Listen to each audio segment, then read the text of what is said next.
Good evening, dear friends. Good evening, everyone. Let's start reading from the page we stopped at last week. During the time mankind will spend upon these rocky islands, at the new continents which no one inhabits yet, the soil will exist, torrential rains will fall on those places for days and months, and consequently in some parts of the continents, wild virgin forests of tall trees with large trunks will grow. And after this coarsening period of mankind, which will continue for around 300 years, they will gain the power of leaving the rocky islands they inhabit and go to these continents and will start to utilize their forests, plants, and other possibilities. For before that time, neither their thoughts and powers, nor the possibilities and tools they live in, will allow them to leave from the places they are at. However, after a period of 300 years of coarsening, mankind will gradually leave these islands by the primitive and simple stirrings towards development, and by the further few needs which will occur, albeit simple again, in their instincts. And they will begin to pass to the closest parts of these continents, and consequently they will enter a very long and slow tempo of development afterwards, in order to render all the ensuing necessities of the establishment of a new world. During this period of development of humanity of the New World, which will continue for 60,000 years, mankind will go through long eras like the ages of stone, iron, bronze. They will overcome some ages like antiquity, Middle Ages. In short, as it has happened with mankind, who have passed on to this world from the Mu world, among these two, gradually instincts will pass to intuitions, intuitions to comprehensions, and by the development of true comprehensions, they will gradually pass to communal and higher communal plans. In the meantime, among the ones who remained in the next world because they could not cultivate themselves until the final stage of transition of the past world, if there are ones who quickened their developments and have swiftly prepared for the plan of duty, they will completely leave the world without waiting for the end of the world, provided that they can render the duties they are given, according to their merits, from above. It is absolutely necessary to accomplish a duty in order to pass to the plan of duty. After 5 or 10 incarnations, that is, during 8 or 10 centuries, then they will reach to the places where the other happy mankind went to the higher plans during the past world revolution. And the rest, in order to wait and prepare for the days of the new revolution which is to come 60,000 years later, will begin to live again within innumerable individual and communal tests and trials, troubles, struggles, wars, combats, deaths, murders, diseases, captivities, prisons, dungeons, inquisitions, madhouses, hospitals, sufferings, hardships, poverties, hungers, heavy duties, in short, within all the uncountable developmental materials which prepare the human evolution of the world life and are to be gone through across each world cycle history. In the meantime, they will run after many realities named truths, by struggling among apparently opposing beliefs, realities, knowledge, faiths, religions, sects, schools and convictions with sometimes automatic and sometimes semi-comprehending efforts, and they will fall into many disappointments, deceptions, mistakes, and failures. Meanwhile, they will encounter the formidable struggles of life, they will work.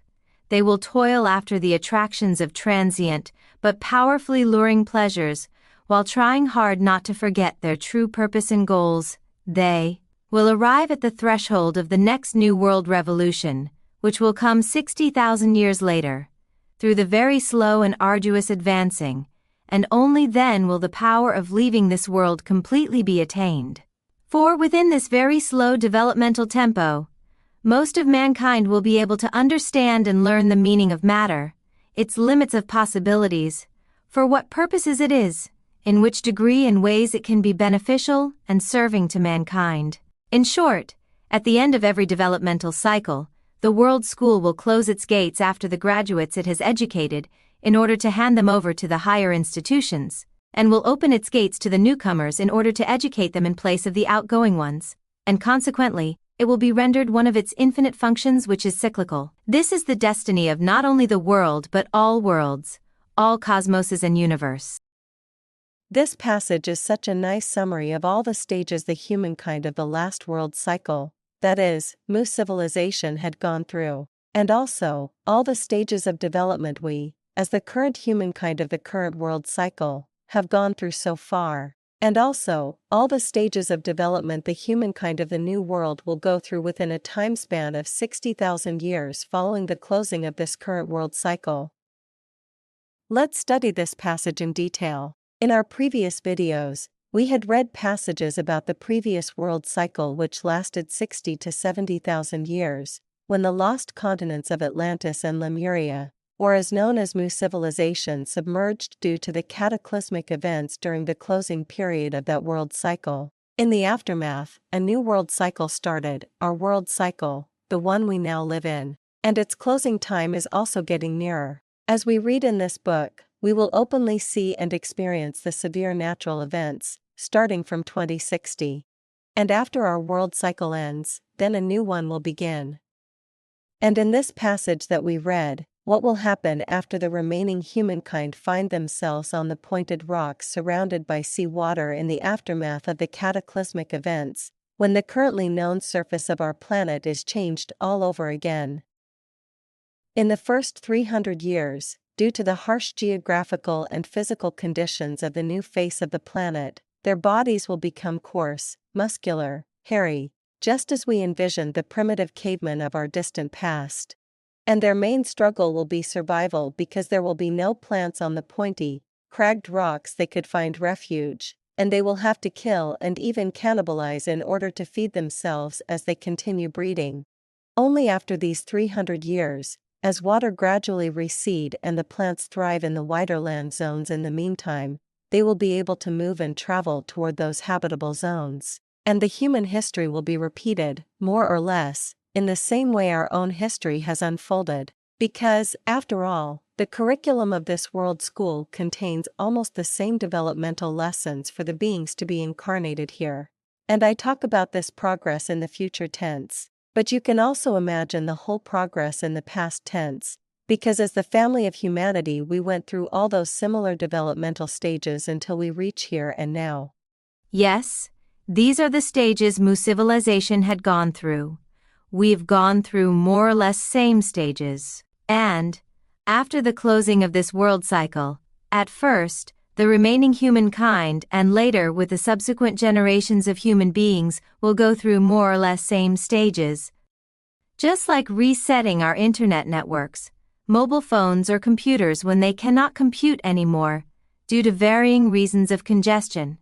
Turn it off, then turn it on, we say. Similarly, the world reaches a point of congestion when the degeneration of matter peaks. It cannot respond the needs of the human beings that reach their utmost level at the human stage. Because of this, the world needs a reset, a formatting, a renovation, a regeneration, so it can be opened as a fresh school in order to offer its possibilities for the humankind of the new cycle. Meanwhile, for the humankind, the world matter feels like a pair of worn-out shoes. Yes, we like these shoes very much, and worn it every day, but eventually it becomes tatters, the soles get thinner, and we feel stones and pebbles as though we are bare feet. In short, it is dysfunctional. And, as Moses took his shoes off before a higher reality may begin for him, the humankind needs to take off the physical bodies. Mass transition of beings from human stage to the semi-subtle realm that is called Plan of Love occurs only around and at the end of world cycles. Yet, we had read in the previous passages that there will be relatively small numbers of human beings that were about to complete the human stage, but that needed some more time. And they are given the chance of completing their last tests and trials in the human stage during the first 300 years of the New World Cycle by assuming some roles akin to a leader, a guide, a scout for those small groups of survivors. Even though humans are now regressed to the level of instincts, those survivors and their offsprings will group around such beings, and will become able to leave those rocky isles and islands to migrate towards the mainland. During those years, those human beings that have taken such roles may live 5 to 10 lifetimes in order to complete their lessons in the human stage, and then pass to the Plan of Love. Of course, as a developmental level, this plan has myriad levels within. So depending on the awareness, efforts, level of comprehension and conscience of the beings, they will pass to the varying levels of the plan of love. Obviously, physical harsh conditions await such beings in this new world cycle, and we can intuit what kind of persons such human beings are. Personally, I think that after the submerging of Atlantis and Lemuria, survivors migrated different parts of the planet and tried their best to convey the knowledge they could preserve and sow the seeds of many ancient teachings. We don't read this in the divine order and the universe, but when I look at the ancient cultures such as Aztecs, Mayas, Sumer and Egypt, I think that we can track the traces of a more or less similar stories of origins. Now, we learned that spiritual evolution is endless. As beings, we get developed stage by stage, level by level. When one stage is completed, we pass to the next one. With this book, we understood this fact very well. Now, after reading this book, it is time to ask ourselves, at this stage or level or point of our spiritual evolution, why this knowledge is given to us. I mean, we read the end of the world cycle in detail, as though the book tells us that as the family of humankind you started from this point and reached this point. Before your cycle, there was the Mu civilization. You have gone through more or less similar developmental stages and experiences. By the way, I don't think that at each world cycle, the same experiences are to be gained. No, I think there are developmental stages of the world school as well. Yes, as though the book tells us that. Now look at the period of time you now live in. The plan tells us, look closely. From its first page on, we read in this book that everything is matter in our universe, and as the bodies built by our beings in the coarse level of matter in order to gain impressions and experiences in the universe, it is obvious that we, as human beings, must learn the true nature of matter. And we learn this in proportion to our scope of comprehension, our level of awareness, we progress. What have we experienced, as the family of humankind so far? We have experienced all those things listed in this passage, innumerable individual and communal tests and trials, troubles, struggles, wars, combats, deaths, murders, diseases, captivities, prisons, dungeons, inquisitions, madhouses, hospitals, sufferings, hardships, poverties, hungers, heavy duties, etc. We experienced all. Yet, this also means that we have a rich accumulation of experiences, if we can look at all of these from a wider perspective. So, at this point of our development, again, in proportion of the level we reached so far, we must understand that we are getting closer to the end of this world cycle, and we are expected to know by now which type of knowledge regarding matter will enrich and empower us. I mean, we need to be aware of the more sublime or subtler levels of matter particles that we know as love, compassion, mercy, conscience, and to internalize their sublime taste, and to become more and more open to such sublimating influences. This must be the target of each of us, as much as we can do, in this last period of this world cycle. And in every world cycle, some certain warnings were given to humanity about what to do and how to do. Yet the human psyche takes things slow. I mean, when it comes to self-growth or self-motivation, our psyche tends to wait until the last possible moment, or cannot get into action without such warnings of imminent doom. And by giving this book to humankind as a gift before the closing of this world cycle arrives, as though the higher plans tell us that you, human psyche, wake up, sober up, after all those lifetimes and myriad experiences and strife you went through in this world, yes, now you see that the end is getting near. And you tend to give up instead of spending some last efforts. Just wake up and stand up. Spend your lifetime by becoming more aware, by widening your comprehension, by getting out of automatisms. Yes, we read in this book that acquiring complete comprehension in this world is impossible. But we also read the merit we acquire by making more efforts to become at least more or less comprehending, at best, semi-comprehending. Then from the plan of love towards the plan of duty, we can get developed faster toward the states of complete comprehension. I accept the fact that the human condition is not easy. We are always under the constant bombardment of influences from all levels. The world we live in as human beings has its allure, the Maya, illusion or enchantment of the world life. On top of it, we add our own mental and emotional illusions. And if we are not aware of the illusion of the world and the illusions we create, then these make us more open to manipulation of automatisms, of habitual ways of living, of the attraction of sensuality.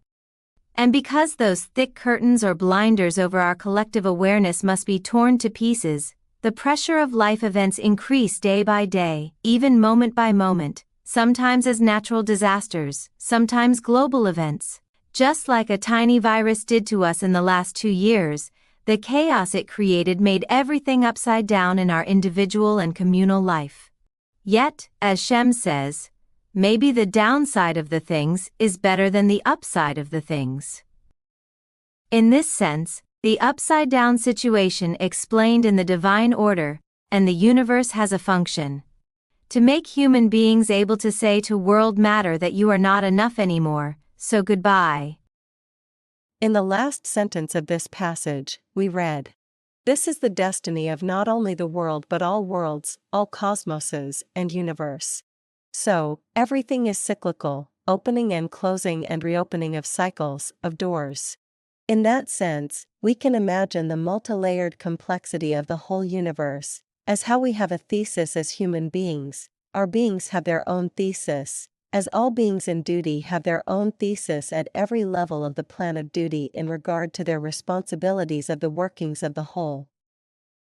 If this is the case, then it means that not only hydrogen cosmos, but all cosmoses in the universe has a beginning and completion. Of course, we don't know about each of those cosmoses, and how matter is constructed in each. We only know that our hydrogen cosmos is not the only cosmos in the universe. So, micro reflects macro, and macro reflects micro. The same mechanism is in action in the universe, but its adaptation to the world matter makes it unique to the world. That is why we call it as world school. Maybe there are other schools in other cosmoses that has their unique matter structures that open their doors to the beings of certain realities, and after providing those beings to reach a certain level of development, they close their doors after graduating those beings. We don't know. Yet, after reading and studying this book, we know that among such developmental schools, World School is one of the best because it provides a wide spectrum of experiences. The variations of experiences is endless. In that sense, it offers education in myriad levels of beings. And we try to do our best for studying this knowledge given in this book. As we read and reread, it gives us new insights and allows us to widen our scope of comprehension, perception, and that we are doing this together with our dear friends is so precious. Yes, let's continue reading. Here we would like to repeat this, regardless of how tumultuous and terrible these states seem, that is, the state of formidability in the appearances of the great world revolutions. This is only seemingly. Here there is nothing to be afraid of, to be terrorized, to evade or to begin to worry about. For, these horrible scenes belong only to the realities which the world matter are subject to, and they will remain in the world with them. To the other side, to the higher plans, none of it. Even the particle of a particle will pass into it, and death is actually a moment of time which does not inflict suffering and pain. The scene of the events causing death does not actually belong to the essence being. These are states belonging to the body in the world. The human having died will leave all of these at that moment, and will even forget their memories. Therefore, hot fires of volcano vents, rampageous attacks of the sea masses, violent tremors of the earthquakes, thundering and lightning are means of death which are merely toys for the ones who are destined to go from here. This is because the sole thing this cataclysm which has broken out in the world can take from mankind is their coarse bodies which they are already willing to leave here. And mankind is already consentient for this. For humans to be capable of the attaining forthwith the joyful atmosphere of the higher and happy realms which they may begin to intuit even at that moment, depends on the arrival at the second of death when they will leave their bodies, and they, according to their ability to comprehend, will await the arrival of this second right away. This is a moment of happiness, joy, and deliverance. This is the moment of completion of the world school, which has thousands of years' history of suffering, of the arduous stages of learning which have passed under heavy conditions successfully and completely. This moment is a moment when the conditions of successful or failed lives, together with their various fears, sufferings, and even torments which are full of hopelessness and disappointments, will end, and when everything will pass to the illuminated, clear, and powerful fields by walking on the happiest, swiftest, and easiest paths. This is a moment of deliverance in every sense. In this tumult which seems so terrible, on this day of judgment which displays such horrible scenes, transition from the coarse hydrogen cosmos, which is a life of shackled imprisonment full of suffering and hardship of tens of thousands years, to a higher realm which is bright and happy, will occur. And to ensure this transition, the only deed left to be done by mankind in the world is to wait for this moment, which is as short as the duration of an inhaling, and to go through this simple, easy, and small application as exhaling that single breath. Here the real disaster will befall those of mankind who cannot die, more correctly, who lose the merit of dying at that moment but are sentenced to live on and again keep guard over a simplified world which will continue on for thousands of years, which is neither a prosecution nor a punishment. This is merely the realized consequence of their desires and passions for matter which they sought, pursued, and even worshipped throughout a whole world life, on the face of the verdicts of the sublime mechanism of destiny. We have repeatedly said that all of these events to occur are subject to great orders and devices, and nothing occurs arbitrarily and in random. The meaning of these words is that all of the events which occur in the world have and are regulated in accordance with the directives and necessities coming from the unitary. Everything is done by the related beings in duty to the plan of duty, in ways and forms judged by the appreciation of the mechanism of destiny and under the directive of the original necessities and with the assistance of the original time, in accordance with the degrees of merit which the beings acquired themselves by working. Therefore, everything to occur is based on major calculations and very subtle and encompassing technical rudiments. One of the most important topic the book teaches us about is death, and we read many detailed explanations about death and dying in the previous pages. Now, in this passage, death is described as a moment of time which does not inflict suffering and pain. Well, of course, we can only learn about death from people who had near-death experiences, where people are announced clinically dead due to illness or accidents, but later, when they come back to life, they tell us about how they left their physical body and didn't feel any pain or pull of the body anymore, and they have varying experiences of hereafter, but most common story they tell is that they go towards light and visit another realm, and there meet some guides or light beings, and they are told to go back because they have things to do. And when those people are back in their body, they say that they started to feel the pain and the heaviness of the body.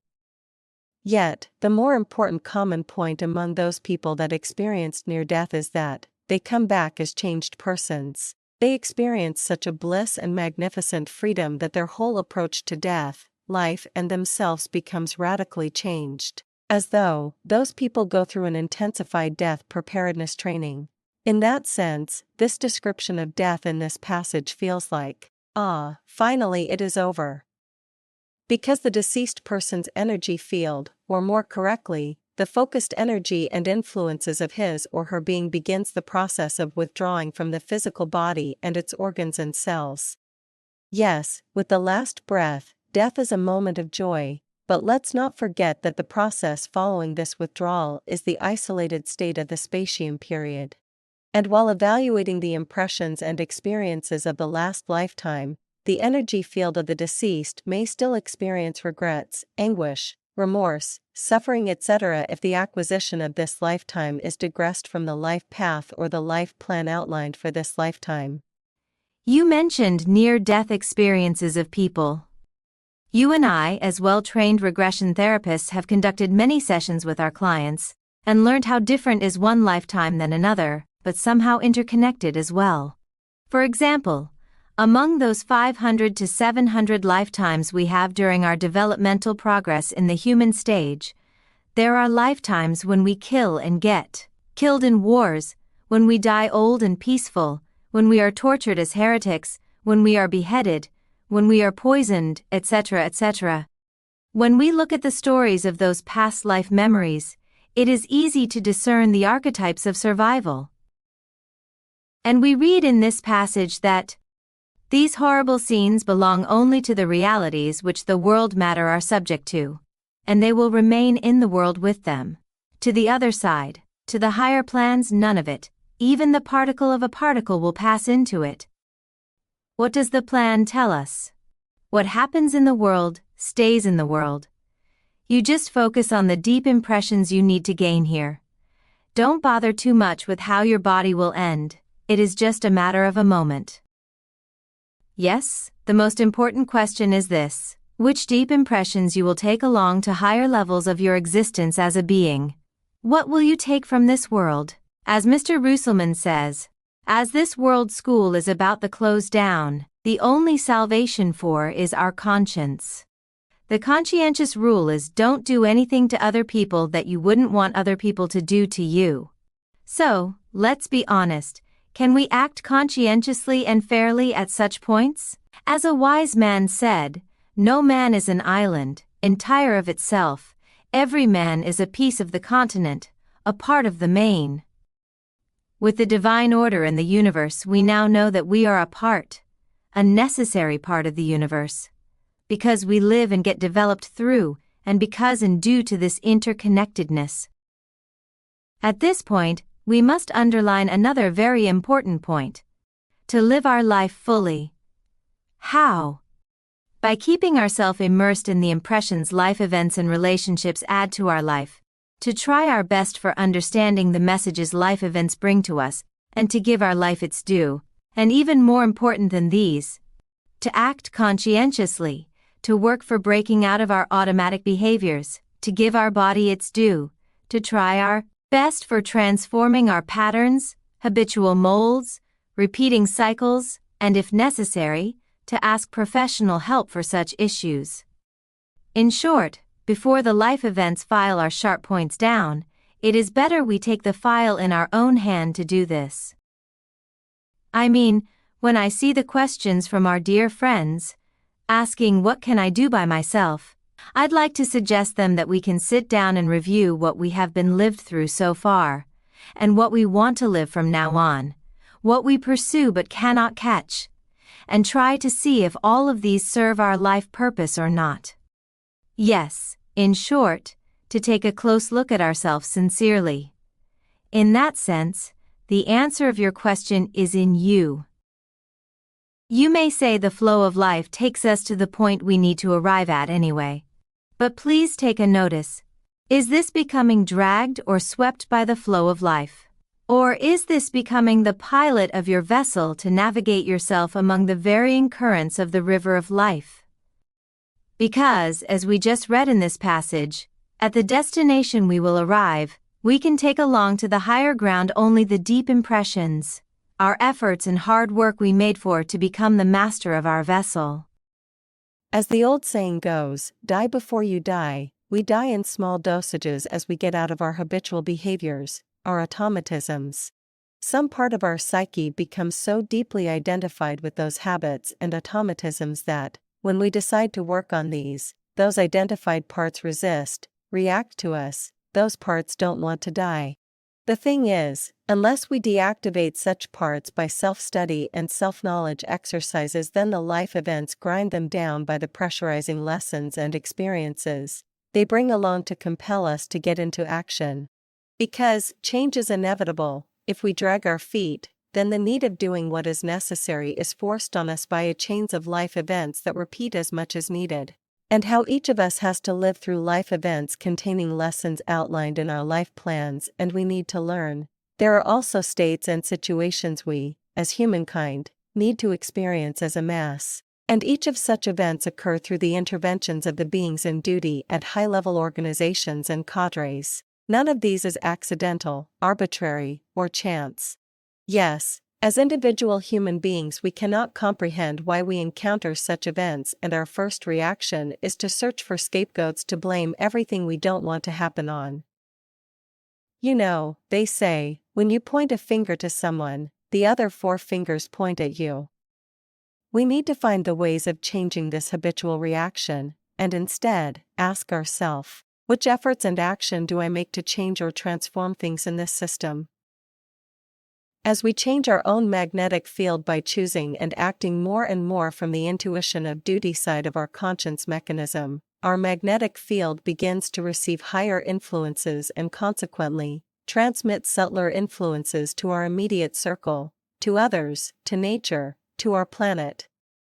And we begin to sync with events, people, and influences with similar vibrations, similar frequencies. Let's look at the questions on the chat box. Most of them are not directly related this evening's passages, so I'd like to remind our dear friends to read the whole book and watch the videos in this series, then they will find many answers to their questions. Yes, let's answer this question. Does apocalypse or the judgment day happen only at the physical, the flesh and bone body? Does the day of reckoning happen here? Well, in the passages we read this evening and in the previous videos, there will be many cataclysmic events like volcanic explosions, separations of fault lines after mega earthquakes that topple landmasses and even continents, and eventually to submerge, and consequently, mass deaths of humans will happen. Just like it had happened before, in the ending period of the previous world cycle. So, we can say that this is apocalypse of the flesh and bone bodies, yet, the divine order and the universe tells us that the moment of death is just a second after all, because the world matter, in other words, the current human body is not sufficient for the further development of the being. Because of this fact, the being that reached the point of completing the human stage has to leave its body and the world behind, because it needs to pass to higher levels of development. First, to the semi-subtle realm called as the plan of love.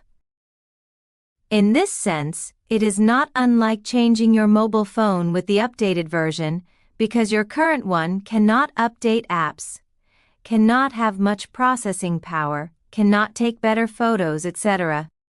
I mean, what is cruder has an ending, a closing process as well, and of course the experience of this ending, this closing also feels crude, coarse. We even read, without drastic and cataclysmic events, beings cannot release their physical bodies easily because they are deeply entrenched in, deeply identified with their physical bodies. In that sense, the day of reckoning is not the reckoning between beings at higher and lower levels, but the inner reckoning of each being.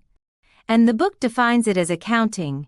Indeed, it is a comparing process between what the being planned for this life and how much it could complete of this life plan, and it compares the result with the all-knowledge it gained in the previous past lifetimes, to understand what lessons need to be included in the next life plan to complete what is missing in its development. That is, no one else call the being to account.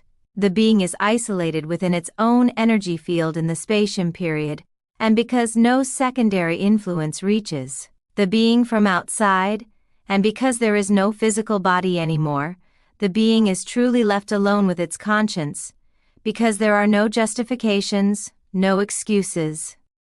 And please know that the identification with the physical body is so strong that sometimes it takes time for the energy field of the deceased body to understand that it has no physical body anymore, that it is dead now.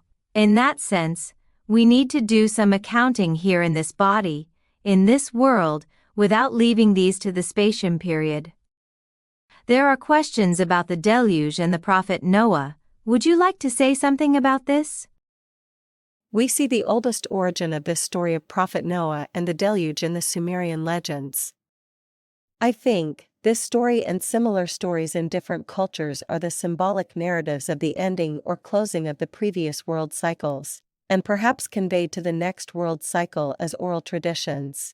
Be it symbols of the local or global disasters, the fact is that there were many world cycles following each other, and as humankind we had gone through maybe many deluges. Again, I'd like to suggest to our dear friend to focus on the knowledge we need to gain from such events, and also, of their symbolic narratives. How we can utilize this knowledge today, in my daily life. This must be our main focus, dear friends. Yes, from the first video of this reading and commentary series, we opened this book and read the passages, and we are getting closer to last passage. Let us kindly request from you to read this book and utilize the knowledge it contains in your daily life. Because, if this book remains unopened, unread, unstudied, if we only talk about it but not study it, if we don't internalize its knowledge, then it cannot transform our understanding and our life. And please don't think that this only applies to you. No, each of us need to learn this knowledge and apply it in our personal life. Since the disclosure of this book, we read, reread and study it so we can explain its concepts to you in our public lectures, in our videos, in the trainings we give in our spiritual centers in different cities. But I still find new needs, new insights, and new ways of applying it in my personal life. So, I'd like to suggest you all to ask this question to yourself: how can I apply this knowledge in my life? Dear Sister Oya, thank you so much for your company during this November. I'd like to thank you for inviting me to join you in this series, and to thank our dear friends for their presence, comments, and questions. Wishing to all of us goodness and possibilities that will lead to ever-widening comprehension. Thank you. And good evening, everyone. Hoping to see you all next week.